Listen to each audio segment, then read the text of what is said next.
Hello అండి, అందరికీ నమస్తే. నేను ఈరోజు గోధుమ పిండితో బజ్జీలు వేయడం చూపిస్తున్నాను.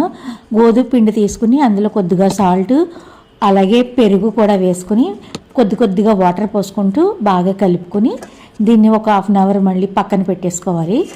ఒక హాఫ్ అన్ అవర్ అయిన తర్వాత దీంట్లో వంట సోడా వేసుకుని బాగా బీట్ చేసుకోవాలి. ఈ పిండిని ఇలాగ చూపించిన విధంగా బాగా బీట్ చేసుకుంటే మంచిగా పొంగుతాయి బజ్జీలు అనేవి. ఇందులో నేను కొద్దిగా జీలకర్ర వేస్తున్నాను, పచ్చిమిర్చి అల్లం కూడా వేసుకోవచ్చు. ఇలాగా బాగా బీట్ చేసిన తర్వాత మనం చిన్న చిన్న బజ్జీలు వేసుకోవాలి.